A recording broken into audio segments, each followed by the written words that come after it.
So you have to be you, and I have to be me. And then the world now can move on. But I can't try to be you, and you can't try to be me. So I feel like that's what a lot of people do. Hey everybody, my name is Angie Murenga. You're watching Just Angie. It's the Sunday sermon. It's the 19th of September. I'm continuing a conversation with my daughter, Althea Wamiru Murimi, on the real you, because we really want to unpack who you are and get us started on a journey of fulfillment and of purpose. Yes. Thank you for having me again. You're welcome. So today I wanted to talk about realness and identity, which is, I think, the central essence of what this book is about. And start off with the first question around realness. So let's delve into realness and what does realness mean to you? The word realness. When you think about realness, when you hear someone talk about, realness, that person is real, what does that mean to you? Okay, so I'm going to answer it two ways. I'm going to answer it first, and then I'm going to read something from the book. Okay. Because for me, realness is authenticity. Yeah, it's being really who we are instead of wearing masks. And it's so funny, there are masks now because of COVID. Yes. Yeah. But instead of wearing masks, I think it takes a lot of work to be somebody else or to be who you are not created to be. Or to try to fit in. Because even the Word of God says we are set apart. Yeah. We're not of this world. We're not of this world, but we're not like everybody else. Yeah. We're mother and daughter, yet we're so different.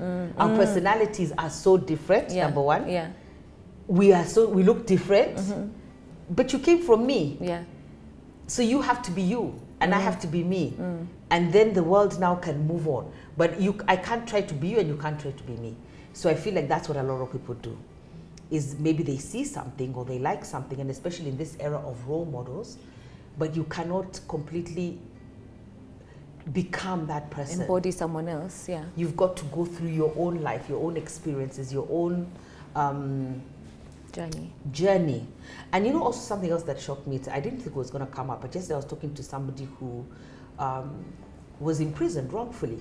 And it was out of jealousy. Isn't that really crazy? I was actually thinking that as she's sharing her story, I'm thinking, somebody was jealous about you, about the way that you look, about the way that you are, or you are created, about your integrity, about that you don't want to get into certain things, but they make a way to punish you. That's crazy. We should just let everybody be. Even if we don't, I think what I discovered, we can agree to disagree. Like we don't have to agree. We can have fundamentals and principles that we don't agree upon. But that's okay. It doesn't mean that we cannot continue living. And then for me also, I think I remember I used to be frustrated about the fact that our personalities are very different. But then we have to embrace that. That's just, so now we've understood that's how mom is, or that's how Althea is, or that's how, so I'm not trying to clone you and make you me. Or you're not trying to clone me and make me who I'm not. Yeah. So I think, and it gives us freedom. I feel like it's just a breath of, just exhale, and be you, be real. Another thing is, I think when we are real, we find that there are other people who are probably struggling with the same thing or experiencing the same thing, and maybe you're wondering, is this something good? Is this something bad? Am I alone in this? But when we are real about how we are feeling, and especially I think in this pandemic, because a lot of people I think are struggling in the pandemic, but everybody else looks like they got it together.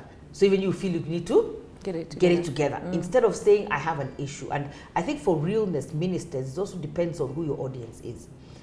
So you need to be real with someone. Yeah. I said that in the book. You just need to, you don't have to be real with everybody. Maybe this is why I'm going to read it, but you need to find somebody to be real with. So it says here, this is on page 12, and it says, realness ministers is a statement one of my mentors said to me as I began my purpose journey. We live in a world and a society where realness is a rare occurrence, because we have learned to wear masks and hide behind our real feelings and thoughts. Granted, we cannot and should not share everything with everyone, but we must try to be real with ourselves and the world around us. We can choose who to open up to and be real with so that they can keep us accountable, but we need to show love when being real with others, because realness delivered with love ministers to them.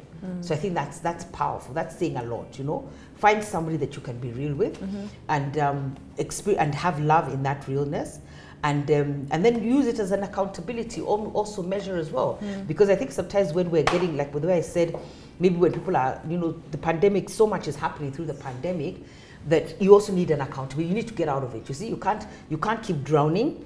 You can't be stuck. You need to move. And that's why as you minister to this person in realness or be real with them, then let's have an accountability plan. Like, what are we going to do? 1 or 2 things that we can engage in to get out of this situation. Because you cannot stay in that situation forever.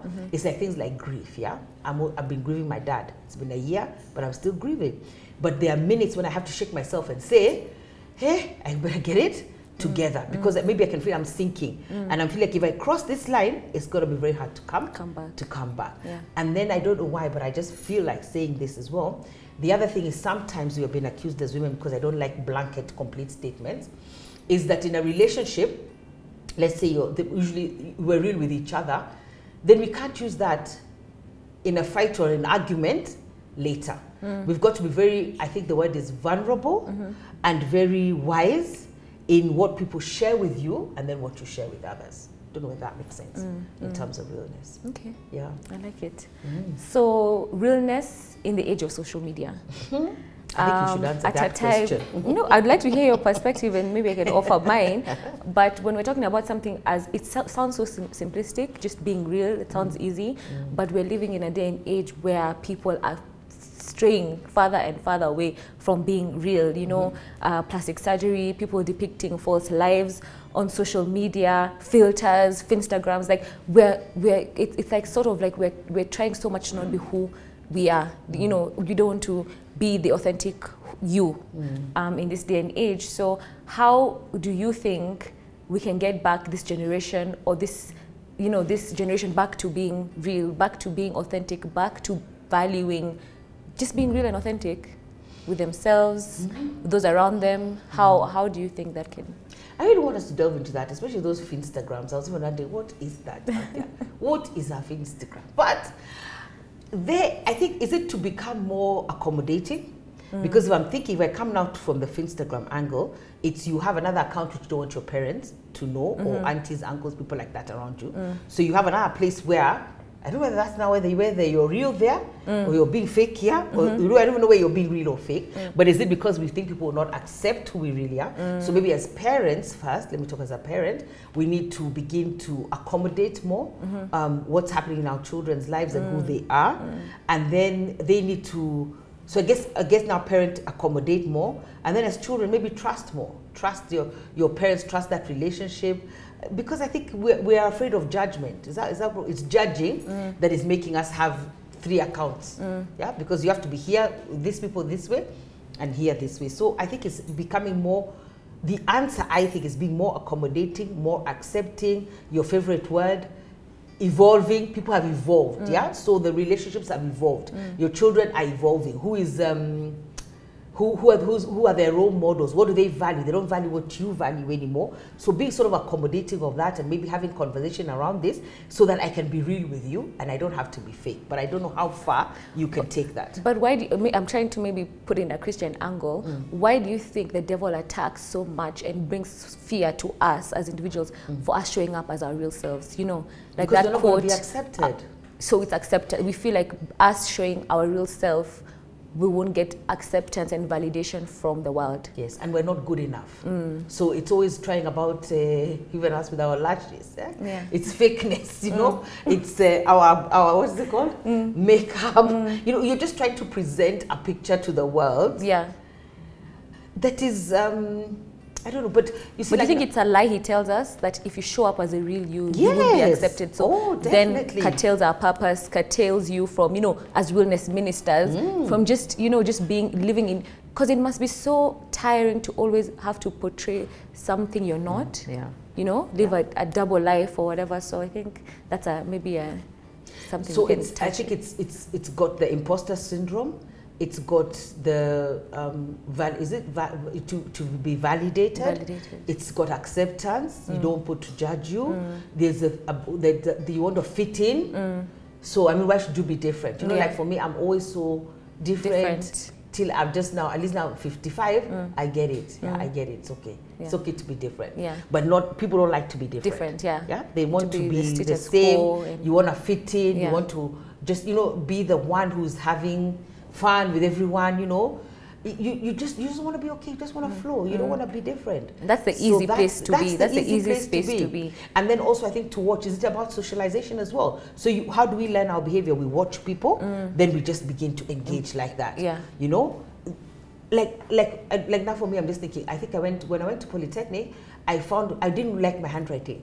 So I tried to write like my friend, and until today it's messed up my handwriting. Yeah, because we know your handwriting. I can't. Whenever you see, let me just say, whenever mom writes me a card for my birthday or something, I have to sit next to her to be like, please explain this. You see, that is a lack of acceptance. Your handwriting. That is a judgment now. But it's true. But you see, it all came about because I tried to copy, and I was like 17 or 18. Yeah. So I've already formed my handwriting, but because I tried to change it, it messed me up. Exactly. And I think I heard Bishop Noah Jones say that when you're not yourself, you rob the world of you. Exactly. So you rob us of who you really are. Yeah. You know, like for me, some of the not so great people say, you know, I'm abrasive, I'm loud, I'm what, but that's okay. That fits in with somebody. The people will just flow in. Exactly. We flow with the abrasiveness, the loudness, the aggressiveness. They're saying what I want to say when I want to say it. It flows because that's me. Yeah. So I've tried to be quiet. I can't. It's not you. I've tried to. I'm not going to say anything.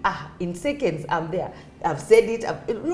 I've learned now. Maybe I think over time. To say it in a different way and more positively, and if I say it this way it hurts, or if I say it this way it comes across like this. But I'm growing, I'm evolving. But I think everybody needs to be themselves. It's because we cannot be so different. And then I also feel in my spirit, find your tribe.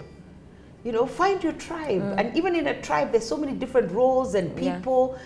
We don't have to be the same. Exactly. But also as people, be accepting. Of others. Be accepting of others. Differences. Like the other day I went to a show. I went to do English is failing me, a TV show. No, I think on digital TV or something. And I found a person who was doing, what were they doing?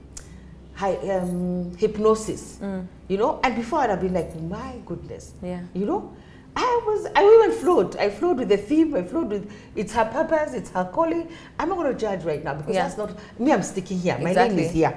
The people I'm called to. I'm probably not called to hypnosis. People, stick here, stay here, come here, Pastor, cross here. So flow there, and then be. I don't want to be accepting of everyone and what they do that doesn't.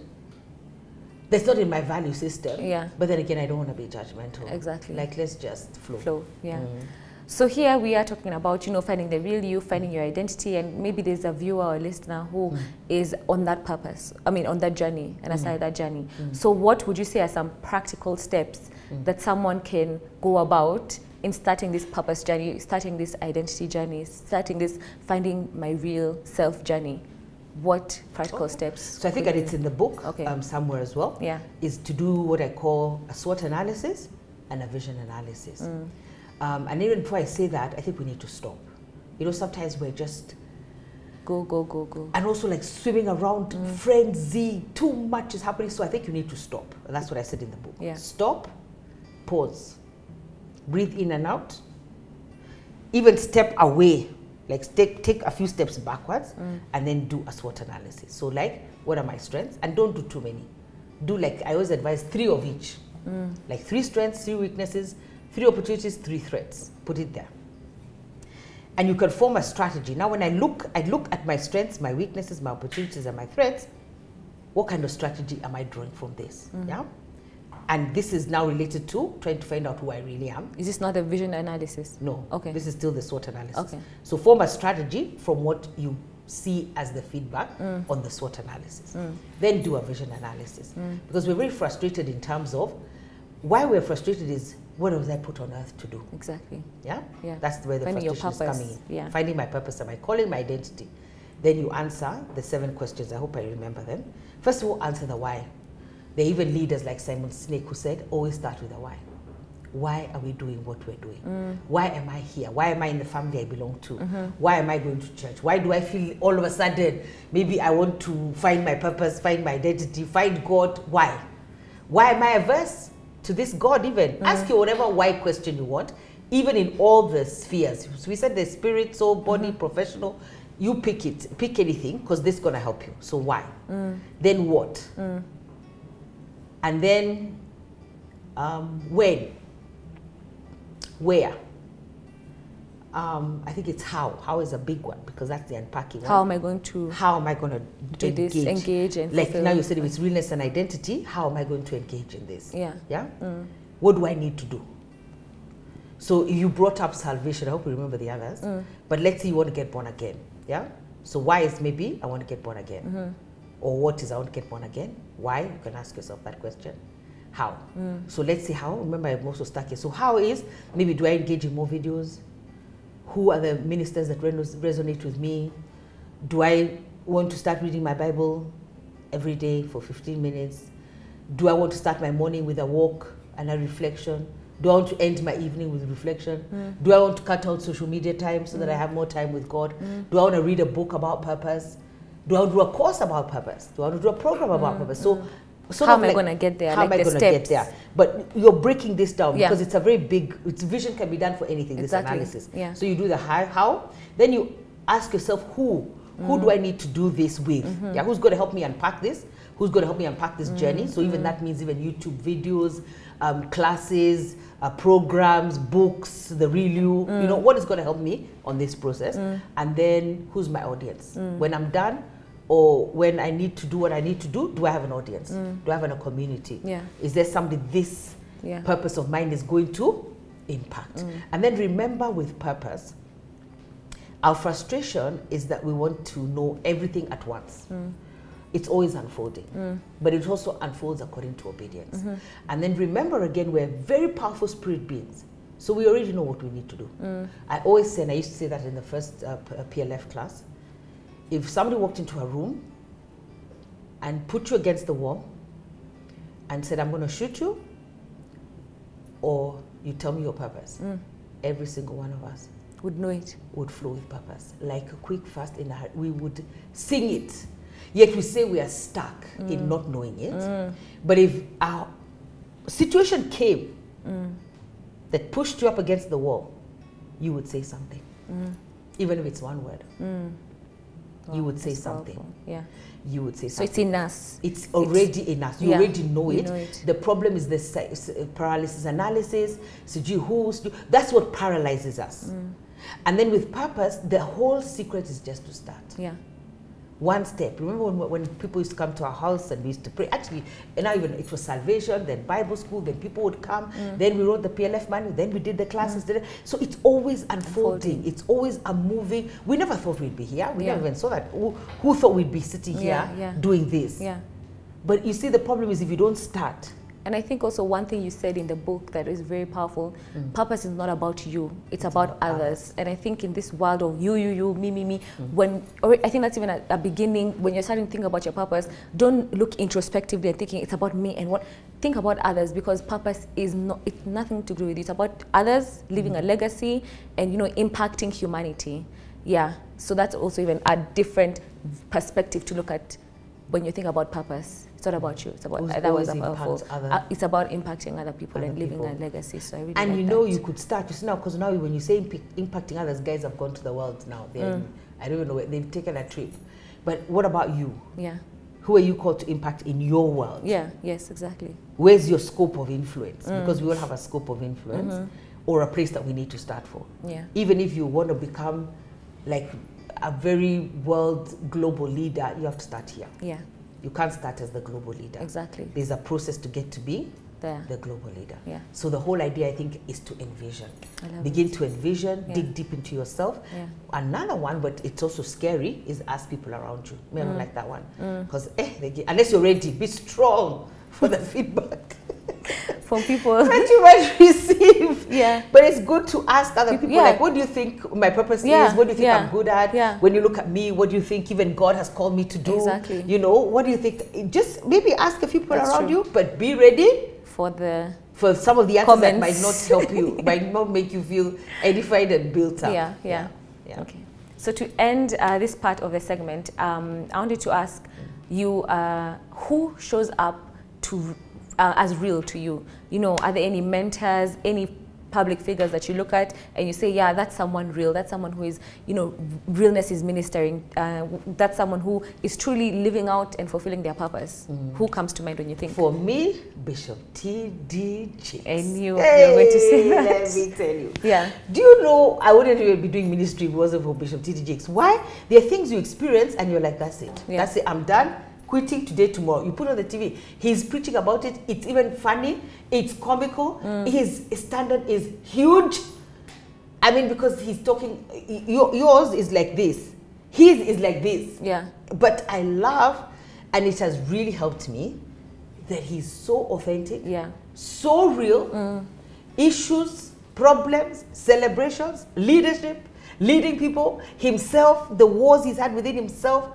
Oh my goodness, that has helped me because he's really real. He just shows up. Yeah. And then that realness has helped me to grow as a person, to not quit, to continue to learn how to navigate situations, and to even see situations before they come. Like I'm like, this is gonna be this because he's given me wisdom. Yeah. But it's from his own life. He's so raw. Yeah. He's unpacked his life and laid it out there for everyone. His mistakes, his celebrations, his successes, the places he made mistakes. Like one message he has about new rooms and being invited to new rooms and the way he messed up. And this is serious. This is that global presidential who people, military top guys are in that room and he messed up. Yeah. So he taught us how to get into new rooms. First, keep quiet and observe. Yeah. So he's the realest person to me, I think. Yeah. I love that. And that's very, because I hadn't even thought about it, but for me, someone who ministers realness to me is now his daughter, Sarah Jakes Roberts. And I think you bought me her book, Lost and Found. Yes. And you know, when you're hearing, okay, a Christian book, you're like, oh, we're just going to be